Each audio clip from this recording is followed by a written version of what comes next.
At 3 in the morning, my front door was kicked wide open by the president of our HOA, flanked by 2 masked thugs. They came armed with nets and catch poles, trying to drag away my retired police dogs. If I hadn't been awake, if I hadn't trusted my gut, my family could have been torn apart before sunrise. Act 1. The first sparks. I never thought retirement would lead me here. My name's Marcus Hale.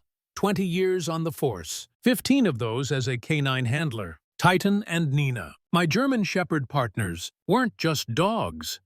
They were brothers, guardians, my family. After turning in my badge, Lisa and I wanted peace. We picked Maple Shadow Estates, the kind of neighborhood where the lawns looked copy-pasted, where the biggest scandal was someone leaving Christmas lights up too long. Quiet, at least at first. That's when we met her. Karen Davies, 5'3", pastel tracksuits, and that smile bright enough to blind you while she slipped the knife in. At the start, she was welcoming, almost sugary. She brought us jam, a laminated list of HOA rules, even brownies. Everyone adored her. She organized the parades, the holiday contests, the barbecues. But power has a way of sharpening the edges of people like Karen. Slowly, the rules started piling up. Mailboxes must be forest green, decks painted only in beige, lawn care on her schedule, not yours. Fines started at $25, then $100. Annoying, but manageable.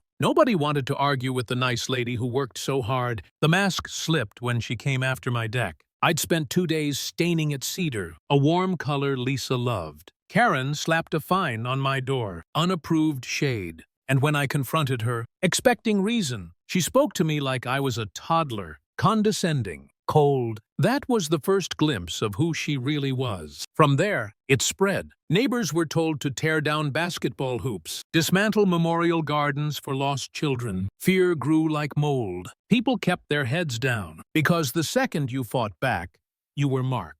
And I had a target strapped to my back. 2 of them, actually, Titan and Nina. Rumors started whispers that my dogs lunged at the mailman, that they were combat breeds too dangerous for suburbia. All lies. But Karen was planting seeds, and one night, those seeds bloomed into the ugliest thing I'd ever seen. Cha! Act 2.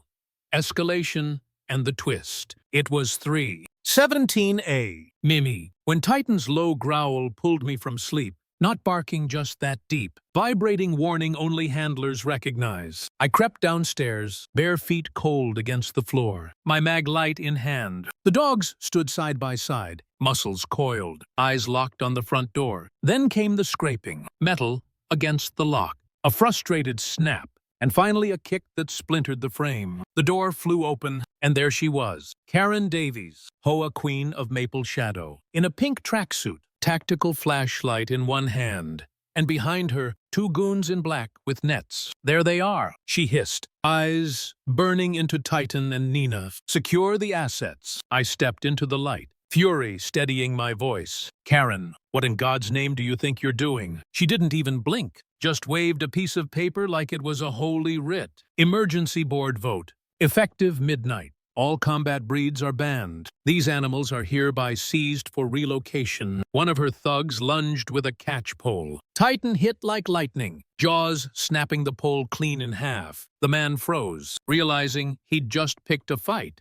He couldn't win. I took the other one down with a palm strike, sending his net clattering to the floor. Nina blocked the door, silent, immovable. Karen's smug mask cracked, just for a moment. Then she spat. This isn't over. Hail, I'll have those dogs put down. I'll ruin you. And she stormed out, leaving the wreckage of my door behind. The next morning, a fine was taped to what was left of my frame. $250 a day, harboring a prohibited animal. Along with it, a doctored video of a German Shepherd snarling at a fence, circulated to the entire neighborhood. That's when it began. Fines piled up. Neighbors started crossing the street to avoid us. Others looked at Titan and Nina with fear, not admiration. And for the first time in a long career, I felt powerless. I remember sitting at the kitchen table, staring at the fake video on repeat. I muttered to Lisa, maybe we should just leave. Maybe I'm putting us all in danger by fighting this. The words tasted like ash. May Marcus Hale, who'd faced down armed traffickers and gang shootouts,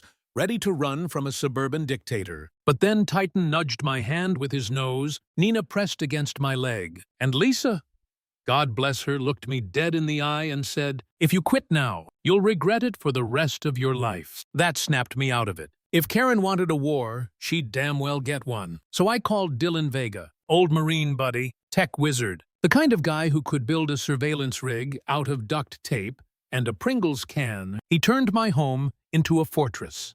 Or can't.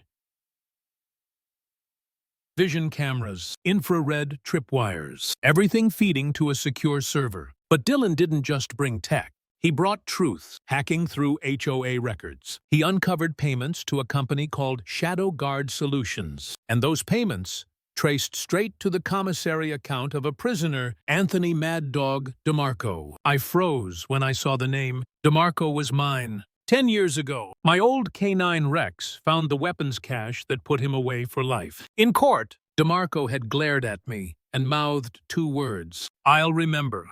Karen Davies wasn't just an overbearing HOA president. She was Karen DeMarco, Mad Dog's sister. She'd built this entire suburban kingdom just to destroy me. Act 3.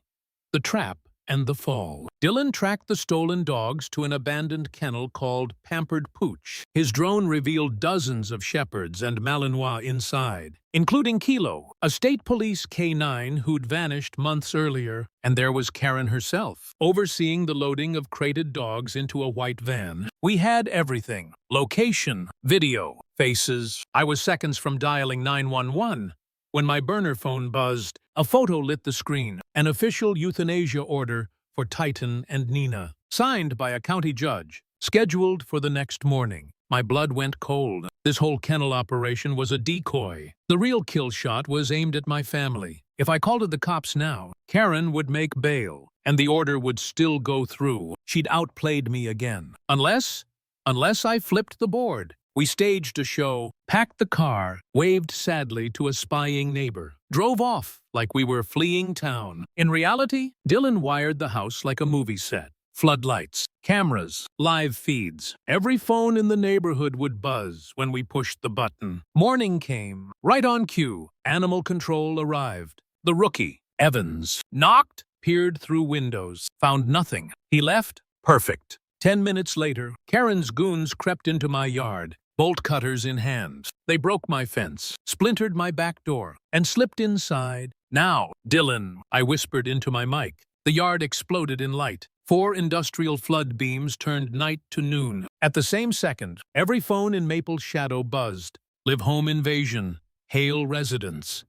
Titan and Nina launched not to maul, but to herd. They circled the intruders like wolves, cutting off every escape, driving them into the open. Not a single tooth touched flesh, just pure, perfect control. Neighbors spilled out of their houses, faces lit by phone screens. They saw the truth. My dogs weren't monsters. The monsters were the ones in ski masks, caught red-handed. Sirens screamed down the cul-de-sac. Squad cars boxed the street, and just as the cuffs clicked on her hired muscle, Karen's black van screeched around the corner. She froze, watching her empire collapse live in front of the very people she'd ruled with fear. The officers walked straight to her van, opened the door, and pulled her out. Her face pure disbelief, as if the world itself had betrayed her. But no, it was just finally catching up. At closing beat, that was the end. Not with a bark. Not with a bite, but with truth, broadcast to an entire neighborhood. And here's what I learned. Bullies only win when we stay quiet.